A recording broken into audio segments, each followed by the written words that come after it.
Donc, patienter un tout petit peu.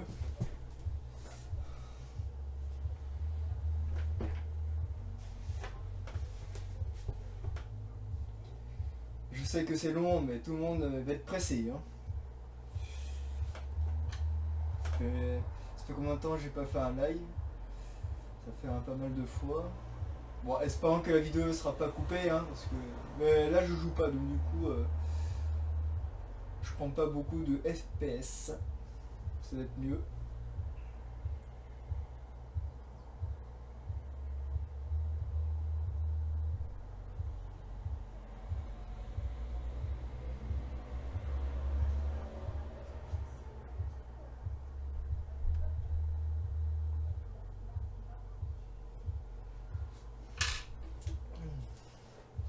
Mais il y a pas mal de monde qui joue à God of War, donc du coup il va peut-être y avoir moins de monde qui vont regarder Destiny 2, je ne sais pas, on verra bien. Mais moi pour moi God of War, le dernier qui est sorti sur PS4, il a l'air pas mal. J'ai pas essayé, c'est dommage. Maintenant cette année je joue que sur PC maintenant.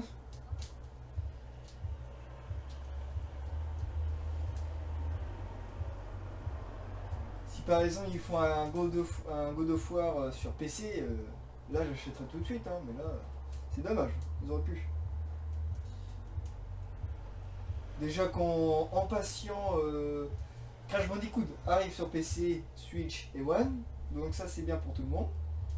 Et en plus le jeu sera en version en 60 fps, que sur PS4 c'est du 30. Et là ça sera beaucoup mieux et les niveaux seront beaucoup plus durs peut-être. J'ai pas encore essayé Crash, alors du coup, vous pouvez jouer Crash Bandicoot sur PS1. C'est encore aussi intéressant. Ouais. C'est intéressant de jouer.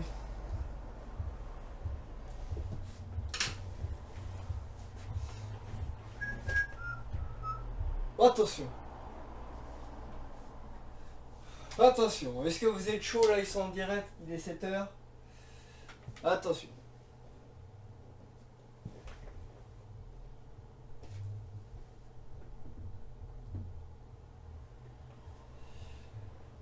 Patienter. Est-ce que l'image est belle? Oui, oh, c'est pas grave. De moment, ouais, ça va, c'est une belle image. Attention, vous avez les chocottes là? Ah. Allez, 9 minutes. Profitez, prendre une goutte de douche à 9 minutes. Pas le temps. Bon, c'est sûr, ça va parler en anglais, donc du coup...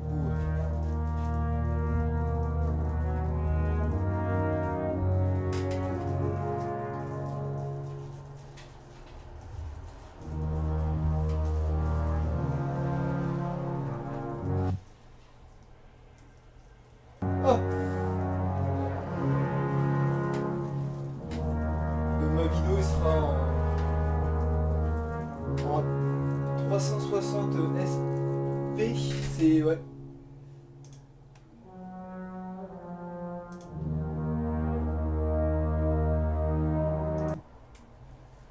Je vous mets un tout petit peu de...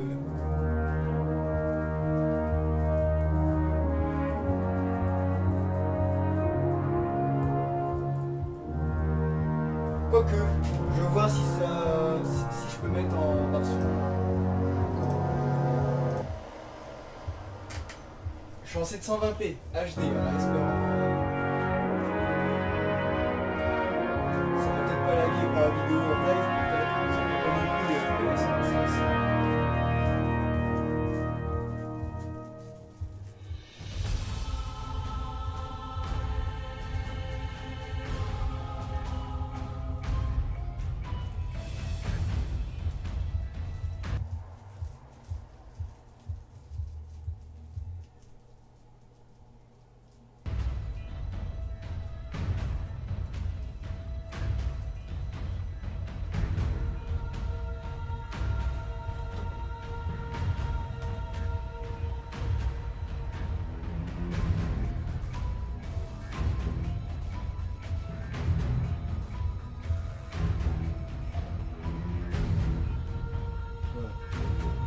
Je sais pourquoi je l'avais pas, donc c'est pas grave.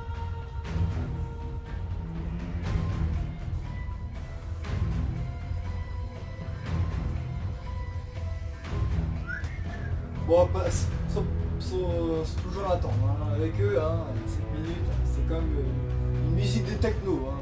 Vous écoutez une musique de techno, ça dit c'est passé, c'est fini. Vous avez la vidéo en direct. Maintenant.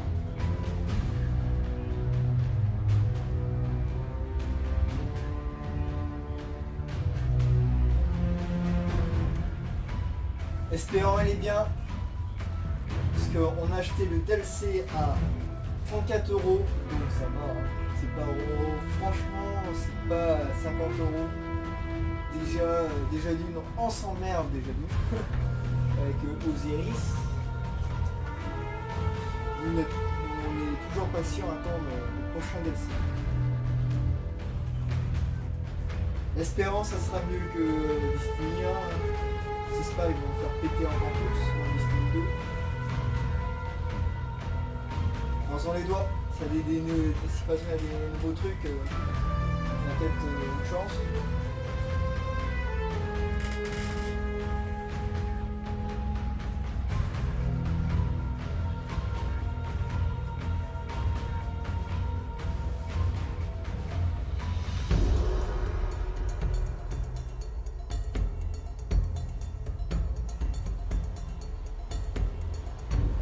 Donc du coup, nous on est presque bientôt en vacances. Ouais, c'est demain, il y en a qui sont en vacances aujourd'hui. Et les autres les Parisiens, je ne sais pas s'ils sont repris. Mais heureusement, comme quoi il y a des ponts qui arrivent, les gens ils vont pouvoir jouer Destiny. Évidemment, ça sort le 8 mai. Et c'est le jour des ponts.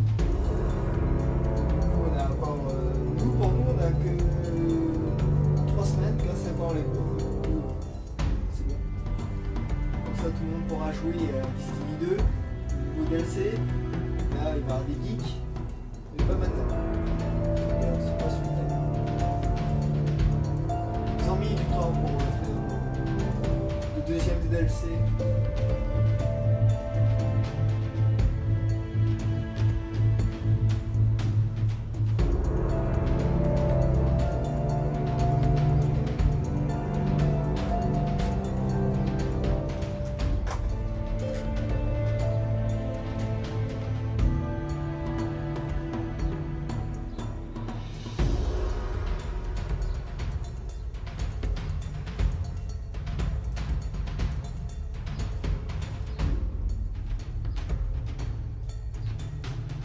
Là, il y a plus de 57 millions de gens qui regardent.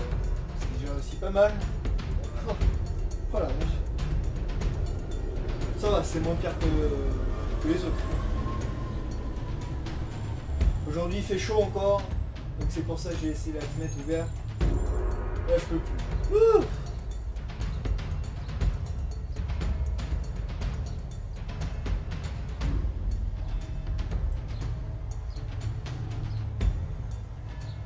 Allez, dans 4 minutes.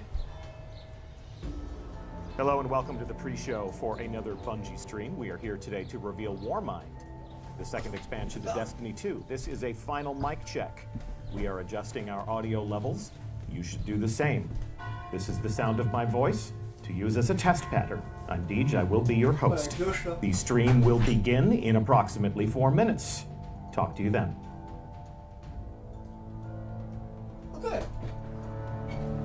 On va attendre des bruits de cloche.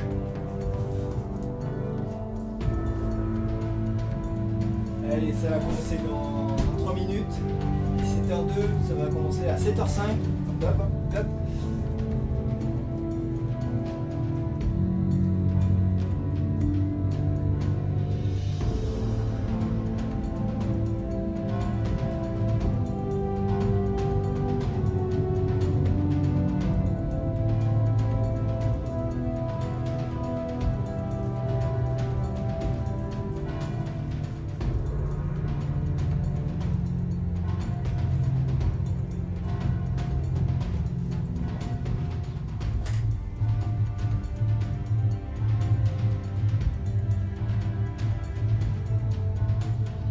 Donc cette année j'ai fait des nouvelles musiques aussi.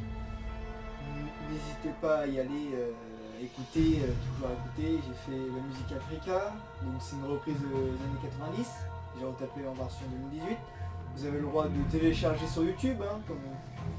Voilà, vous avez le droit. Vous tapez Renard musical sur YouTube et vous faites abonner, comme ça j'aurai 117. Et comme ça vous mettez des commentaires et des j'aime, voilà, il n'y a pas de soucis. Allez-y, vous pouvez balancer, télécharger, vous avez le droit. Là c'est les vacances qui arrivent pour nous. Du coup, voilà, vous avez le droit.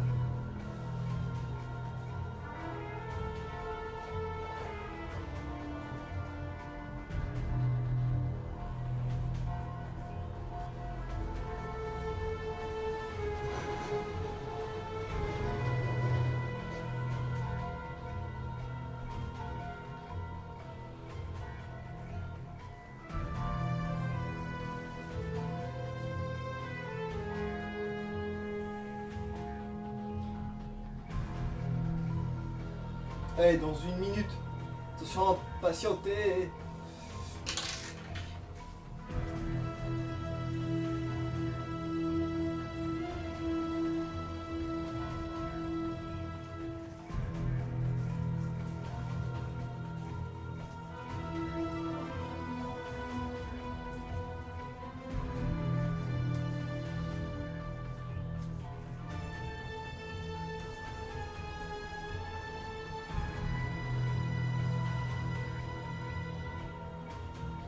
C'est un truc de ouf, hein. Putain, un décalage. Bon, c'est pas grave, comme ça, c'est pas un tir au play, on dirait. C'est pas grave. Attention, en 50 secondes. Chaud les mecs, chaud.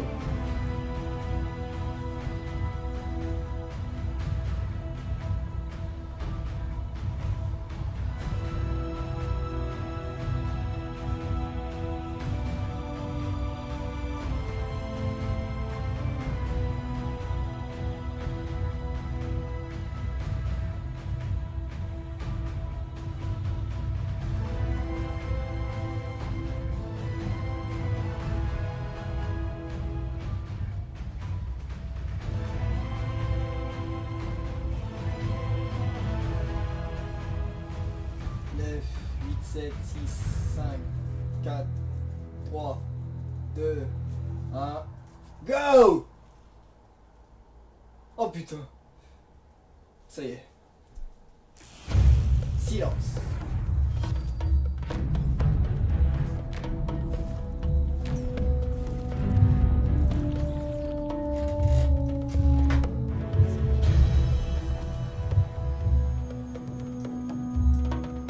Voilà.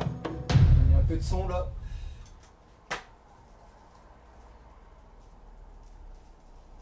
Bon, ça c'est sûr que vous avez déjà vu.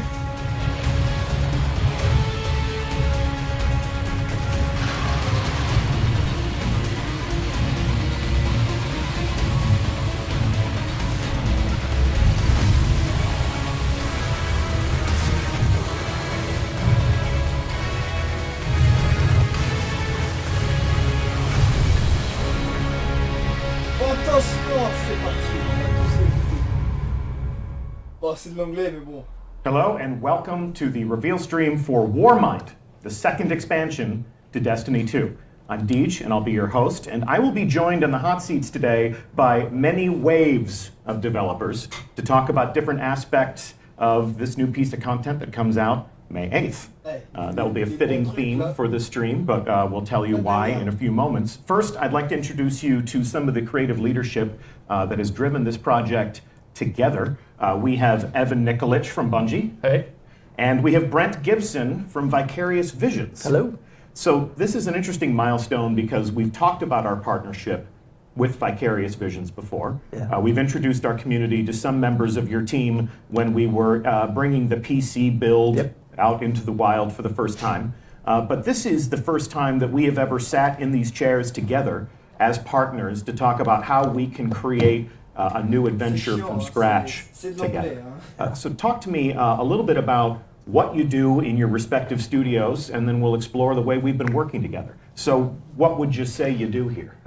So I'm the design director on the Bungie side of Warmind, and I describe my role primarily as like getting the two studios to work together, coordinate the build of this product, and then making sure that we're staying in lockstep as we build the next Destiny experience. Common creative vision. Yep. 2 studios. So when you take that common creative vision into Vicarious Visions, what role did you play? Yeah, I'm the creative director for the studio, and my job is really to work with the entire team to make sure that their creative ideas are making their way into the game and that they make sense as a complete package. Yeah. Many developers, Lots of people. many disciplines. Yep. Yeah, we're always reminding people that Destiny is a game that takes a lot of people to make. There's no one thing that we accomplish with any one person. No. There's a lot of people that worked on this one, and I imagine they're all watching because they're excited to see their hard work being seen by eager players for the first time. Yep.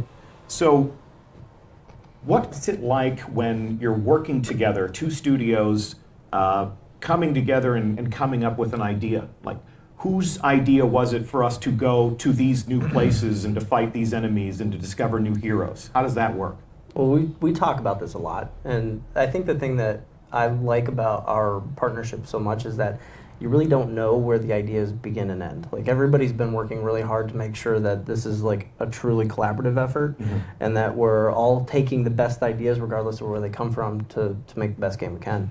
Yeah, I mean, and that's what's been great about working with VV is that we just started with a single goal, like we need to make an expansion to Destiny, and working with VV, bringing in their passion for Destiny, but then also bringing the new perspectives and a different way of like approaching how we build the game and the new experiences we're creating for this release. Yeah, there's a lot of things that you're going to see in this build that are like VV special sauce. There's some strengths that we had that we felt that would be a huge addition to Destiny as a brand, and so when you get through Warmind, you're actually going to see some of that stuff in the game. Yep. So we have the potential to surprise some players with some new things, but That's the goal. it's still the world of Destiny. Absolutely, still Oh, Destiny. absolutely. Yeah.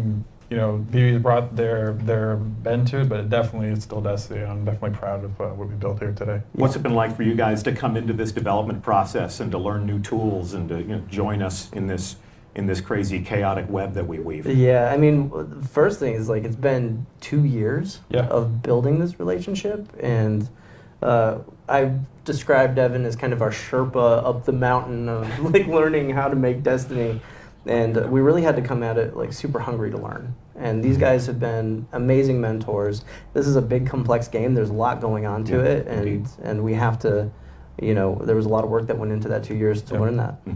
I know that we've had a lot of people from your studio visiting us. I know that we've sent people from Bungie to go and live and work among your people. So Our frequent flyer mile pool is massive. Okay, well, it was your idea to be in Albany, New York.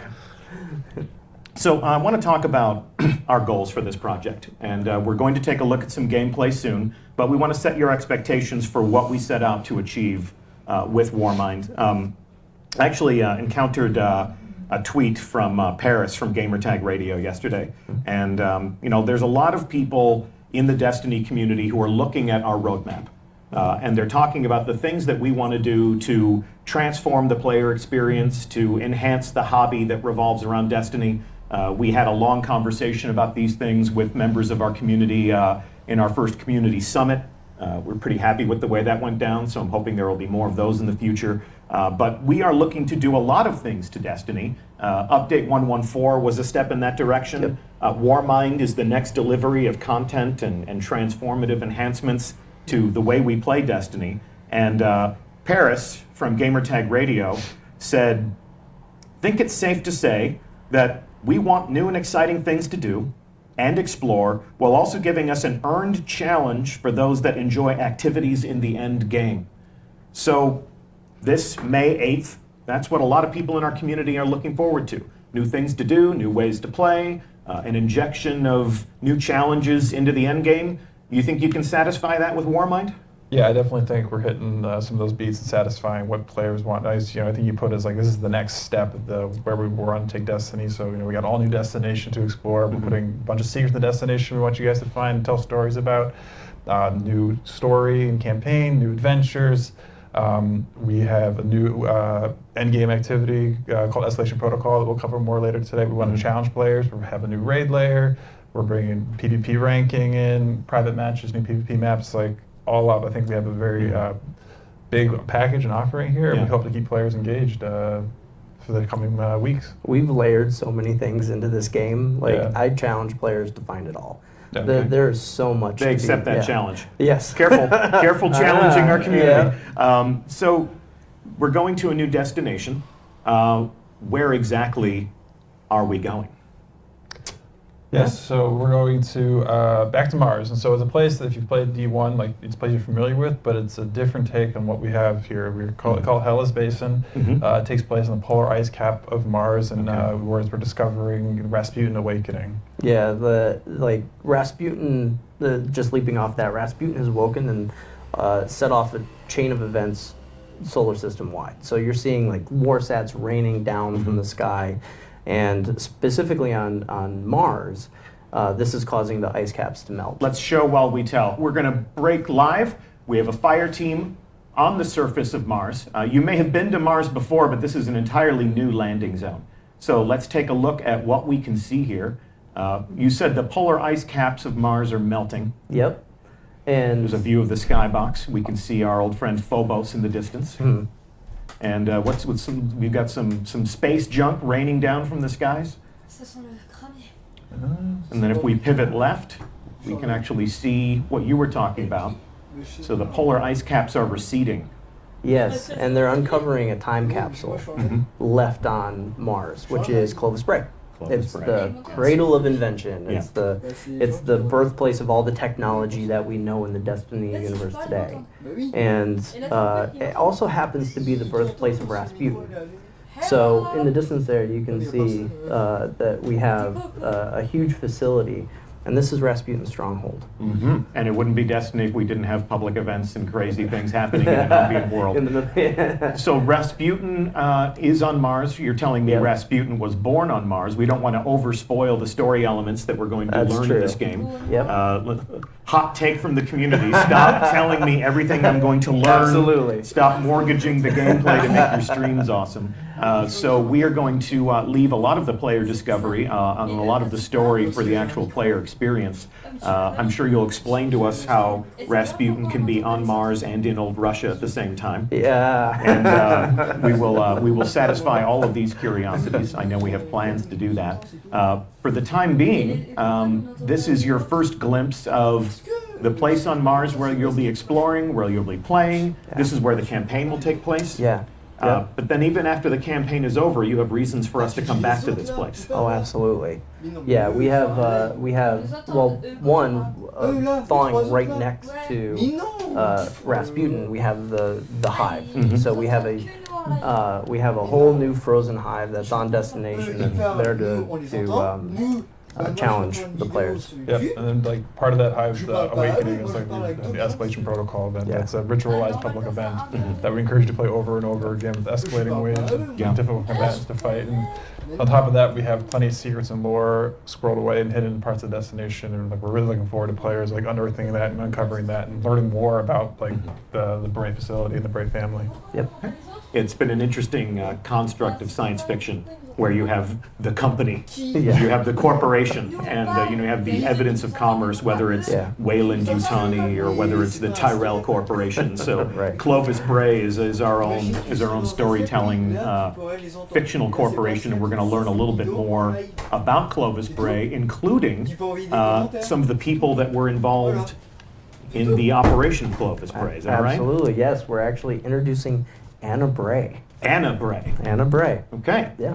And Anna Bray is a new hero that we will encounter during our adventures. Anna Bray she serves an important role in the storytelling as well as the player experience. Yeah, she's the cornerstone of a lot of the things that we're doing in Warmind. Okay. And so she'll be your friend along the adventure. She's going to be your vendor. And she's going to be, like I said, that cornerstone on unraveling the relationship between Rasputin, Clovis Bray, and herself. Well, we're going to actually show the prologue for Warmind, and this is going to be an introduction to Anna Bray. If you don't want any spoilers, this would be a wonderful opportunity for you to go and fix yourself a tasty beverage, because we're going to play the prologue in just a moment here. Before we do that, I want to thank Evan Nikolic and Brent Gibson for being on stream with us today. Thank you. Yeah, thanks for having us. Thanks for the work that you've done to give us new things to play and talking to us a little bit about your creative vision for this expansion. Warmind comes out on May 8th, and we hope you'll be right there with us to help bump into us in the wild, play some escalation protocol, and shoot some frozen hive in the face as they come out from underneath these receding ice caps, yeah? Yeah, absolutely. Yeah, I've waiting almost 2 years now. We're really looking forward to May 8th. Cool. All right. Well, anything else you want to say to the Guardians who are watching? Good luck playing. Yeah. I'm looking forward to hearing the stories you guys come up with. All right. Well, with that, thank you so much for being on stream. We're going to put our next round of developers in the seats, but for the time being, this is Anna Bray. Attention, une vidéo. Guardians aren't supposed to investigate their past. That's the rule. But I'm not good with rules. Not when there's this much at stake. Oh le machin. The Clovis Bray tech in that building allowed us to colonize the system during the Golden Age. They, sought to create peace for all humanity. Which is ironic, because they also built Rasputin, the single most powerful weapon in the solar system. Either way, it's all been entombed on Mars since the collapse. Along with something far more terrifying.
So that was Anna Bray. And these are the next two developers, the next wave of creators that are going to introduce us to the things that you made. We have Jacob Benton. How's it going, Deej? It's good. Good to have you here. And we have Ben Womack. Good morning, Deej. Good morning. Gentlemen, we're going to take a look at Escalation Protocol, which has been described as a cyclical, ritualized endgame activity that you have put into Warmind. Yep. Before we jump into that, give me an idea as to what you do at Bungie. Yeah, I'm a designer, so I work on encounters and activities and things like Escalation Protocol. Okay. So Ben? I was the lead designer for this team that made Escalation Protocol, so I was there to help the team succeed and get all their talents up forward in the game, people can see it. So we're going to take a look at, we have a fire team all assembled to play Escalation Protocol. Before we do that, here they are in destination. Talk to me about your goals for this activity. What did you set out to create here? So the number one goal was trying to make a challenging in-game experience that people really wanted to come back to and aspire to finish. We know that the community and a lot of friends and internally we've been wanting bigger challenges in the game. Yeah, like something we can go home and play at night and like really feel challenged by. Yeah, you've heard the community feedback that maybe Destiny 2 isn't hard enough. Yes, we've heard that. We heard it. This is your very answer loud to and that feedback. Yep. Yeah, this is one of our answers. Okay, just one of our answers to the Yeah. feedback that Destiny could be a little bit more challenging. All right, anything else that you want to say about it before we take a look at it in action? Yeah, there's a couple cool features about it. It's has a lot of the characteristics of public events that you already see in public zones in Destiny, and that if it's running, anyone else can run up to it and engage with it and play. Like we're really trying to get people to, join up even if they're not on the same fire team to overcome the same challenges. One big difference though is you can start it at any time as a player. Like you can walk up and start it. It's not like regular public events where they're on a schedule. Like you could be running this pretty much 24/7 if you wanted to. Okay, challenge accepted. Good. So in that case, should we take a look at exactly how a player would activate Escalation Protocol? Let's do it. Yeah. All right, so we have a bunch of people assembled in this public space, which means that they can play together, but other people can come up and play with them. And with the interaction, What do we see rising up out of the ground here? So this is some technology that Rasputin has embedded in Mars around his area in the public zones. And whenever it activates, it draws waves of hive into the location. And Rasputin's doing this because he wants you to take all of them out before the device deactivates and the hive manage to escape. So he's trying to corral them in for you. And every single time one of those rises up, as you play the event more and more, it'll bring a stronger wave of hive with a stronger boss you have to fight. Yeah, like it starts out, you know, moderately easy and then ramps up to get pretty difficult by the end of it. Yeah. So let's talk about the structure of the event. Yeah, they just activated the event, and it plays out in waves. That's right. Yep. How many waves? So there's 7 total waves that you go through until you reach the end of the event. And the 7th one, it's no longer the just crashing like horde of hive. There's actually a unique boss fight that has a unique mechanic, and we're actually even one-upping that one more level because we have 5 unique bosses that are going to rotate every week. Okay. So each wave has its own boss. Right. And then the final wave has a final boss, and week over week, you have 5 of them, and we will face a different final boss week over week. Correct. And then once you've played for 5 weeks, you will have encountered all of them, and then it'll you can restart face- at the first yeah, one you can again. face them again. And some of the bosses drop things that other bosses don't. So like Unique rewards to Exactly. specific bosses? Yep. Unique Exactly. rewards to this activity too. Okay. Yeah, there are things that drop from this activity that you can't get anywhere else in the game. So we are seeing people who are fighting with some weapons that we've never seen before, and we've seen the Graviton Lance before, but some of the other Guardians in this yes, fire there it team are using weapons that are specific to this activity. Talk to me about why I would want to play Escalation Protocol if I am a lover of new armor and new loot and different ways to fight. So the weapons are pretty insane. So you see right now they're using the shotgun, Ikelos shotgun. They have unique perks on them. So when he takes a melee on the enemy, and then he gets a damage bonus on his shotgun for a few seconds. It feels a lot to me like Fourth Horseman in some ways, which was one of my favorite weapons from D1. But it's kind of cooler because you melee to trigger it and then just unload on the guy. Yeah, and so that's only the first weapon. We actually have 2 other legendary weapons that are unique. We have a sniper rifle, which has a perk called box breathing, where if you aim down sights long enough before firing a shot, you'll then get a big damage boost to your critical hits. Okay. It's such a big damage boost, you're like, whoa, like I can't believe I did that much damage with 1 bullet. And then it has triple tap on the gun besides that, so you can get some really good like high damage moments if you can make all those shots. That's one of the things that we've needed to add to Destiny 2 is specific activities that give us specific rewards, that have specific perks that help us excel in those activities. Yeah, that's another part of community feedback that we've been hearing loud and clear. We really want to deliver it with Escalation Protocol.